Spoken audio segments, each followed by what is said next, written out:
mês de junho.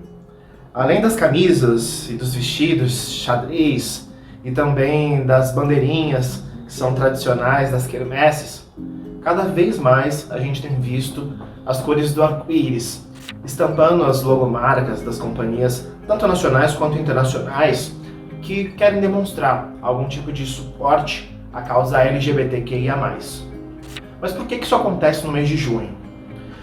Isso ocorre por conta do dia 28, né, quando a gente celebra no mundo todo o Dia Internacional do Orgulho LGBTQIA+.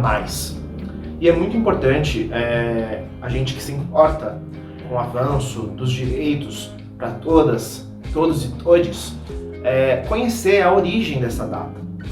Nas primeiras horas de 28 de junho de 1969, teve início a movimentação que desencadeou o começo da luta pelos direitos civis LGBTQIA+, nos Estados Unidos. E por conta da grande influência cultural norte-americana, se espalhou para boa parte aí do que a gente chama de mundo ocidental. Esse movimento ficou conhecido como a Revolta de Stonewall, porque aconteceu dentro, nas dependências ali ao redor também, de um bar chamado Stonewall Inn, que ficava em Nova York. E era frequentado especialmente pelo público LGBTQIA+, com foco naquelas pessoas que eram mais marginalizadas socialmente, né? Travestis, negras e negros, drag queens. Por conta disso, esse bar e outros do tipo eram frequentemente alvo de operações muito violentas por parte da polícia, né? Tinham constantes batidas nesses bares, bastante repressoras.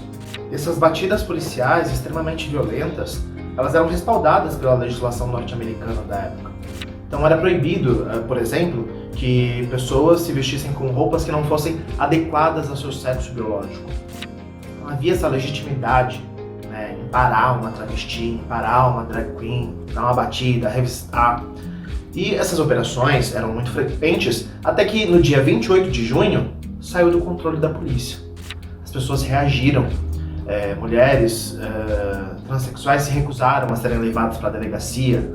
Houve um tumulto muito grande, as pessoas começaram a se concentrar na frente do bar e depois atraiu curiosos e outros apoiadores. E aí ao longo dos dias, né, nos dias subsequentes, houve também manifestos sempre muito reprimidos pela polícia, né? Então houve um conflito de fato, com feridos, pessoas foram presas, mas que startou uma mobilização maior justamente pelo sentimento de urgência que despertou, né? Para que as pessoas olhassem para aquele assunto e falassem, não, a gente tem que considerar essas pessoas como seres humanos. Nem tudo foi, claro que não foi de uma hora para outra, né? As batidas continuaram em outros lugares, mas ali foi o embrião do movimento moderno LGBTQIA+, que resultou inclusive um ano depois na primeira parada LGBTQIA+, em Nova York, né? Essa ação política que se reproduz aí para vários lugares do mundo, inclusive aqui no Brasil, que registrou a maior parada já realizada na cidade de São Paulo.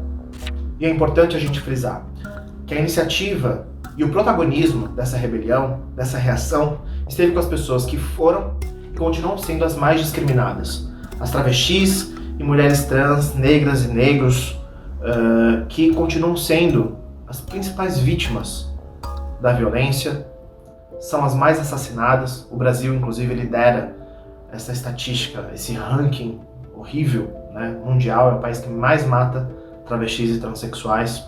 E são, inclusive, invisibilizadas dentro da própria comunidade LGBTQIA+, né? O protagonismo social, muitas vezes, fica voltado nos homens gays, brancos, que repetem os padrões de gênero, os padrões da masculinidade.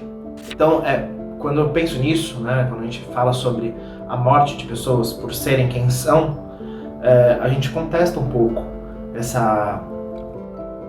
o marketing que é feito em torno, né, da causa LGBTQIA+, né, que muitas vezes fala sobre o direito de amar. É também sobre o direito de amar, mas é principalmente, sobretudo, pelo direito de existir. Pelo direito de existir, de não morrer por ser quem somos. Ou seja, a gente ainda tem um caminho muito longo pela equidade para todas, todos e todes.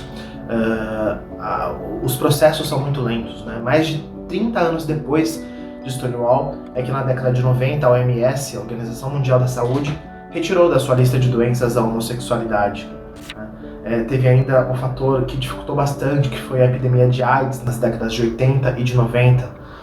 Atrasou muitas conquistas para o movimento LGBTQIA+.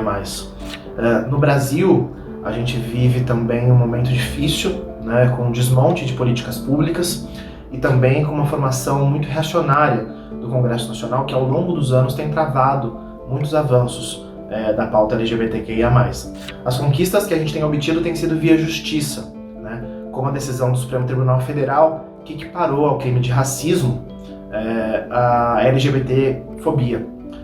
Então, não é fácil, né?